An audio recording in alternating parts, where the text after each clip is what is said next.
Coming up, we head over to Ely and have a stomp around the marina and perv over boat butts. Don't forget to hold tight for the bonus features at the end of the video to see Crobot in full rock and roll mode, writing and recording the now well-known Christmas #1 hit single, the Cooper Dog song. Hey, how we doing? Hello! Hello! Narrowboat! I'm Chris and that's Bex and we are the Nomadic Crobot. After all the chaotic filming for Cooper Dog for our last episode, we wanted to slow things down, go for a stroll and check out some boat butts.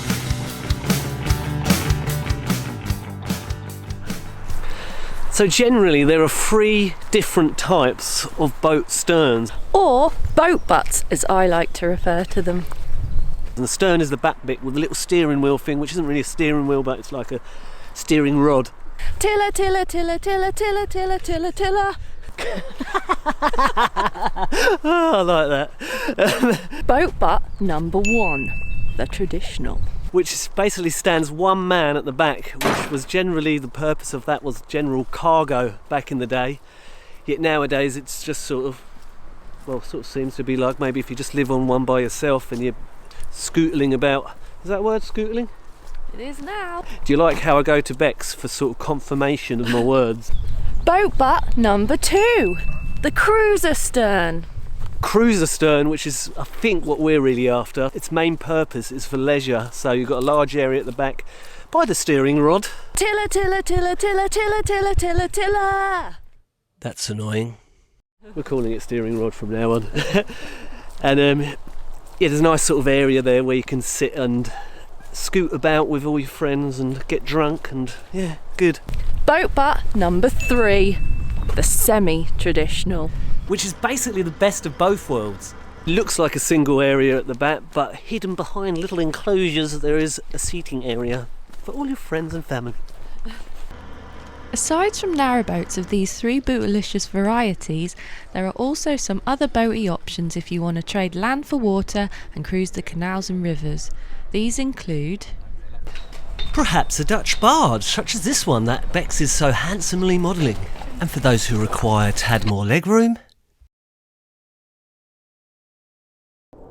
or maybe a wide beam. I mean, you would have thought they would have tidied up a bit knowing that we were coming down with our extravagant film equipment. And if none of them float your boat, how about the beautiful tug-style narrowboat? If you like a big hooter, get your nostrils round this. So when we've been sort of discussing what type of boat butt we want to go for, the 2 that are standing out to us mostly are semi-trads and most particularly cruiser sterns. The reason being is that particularly with a cruiser stern, the way I kind of think about it is it's almost like a bit of a garden on a boat for you. I mean, obviously you're quite immersed in nature anyway when you're boating. Bugs, worms, pigeons. Indeed. Wildlife among us. But it's nice to have like your little patch in a way, and also as well as anything else for the sakes of the dog, so he can sort of sit out there and look out over his kingdom, so to speak. So we think from a practical point of view that's probably what's going to work best for us. I'm worried this is all about the dog. The boat's got to be a little bit bigger for the dog, the outside bit for the dog. Is this all just for Coops? Yes. In spite of the extra girth and living space that Dutch barges and widies offer you, narrowboats are typically 6 feet 10 inches wide, whereas wide beams and Dutch barges range between 10 to 12 feet. They can be a little limiting in terms of which sections of the canal network you can access, i.e. those with narrower locks, lower bridges or the shallower canals. And since we want to explore as much as possible, we've settled on going for a boat of the narrower variety. On the last word, variety. So we want you guys to help us out as well, because we haven't got a clue about this. Bex has lived on one, but for a very minimal time. I haven't got a bloody clue. So please leave your messages down below in the comments section and just give us any advice on this lifestyle.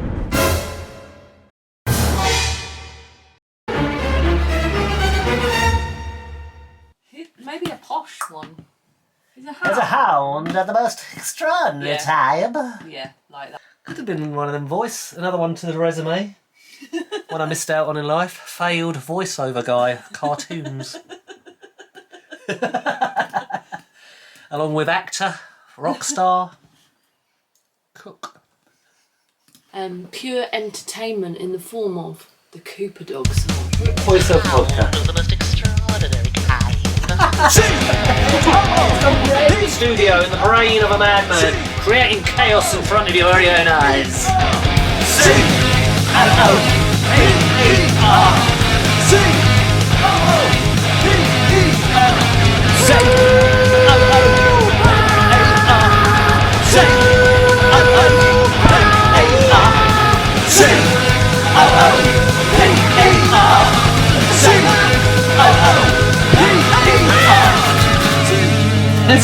It's good! It's good! Maybe I should turn this off. What do you reckon? Yeah. A little bit of tattoo there. Rock and roller.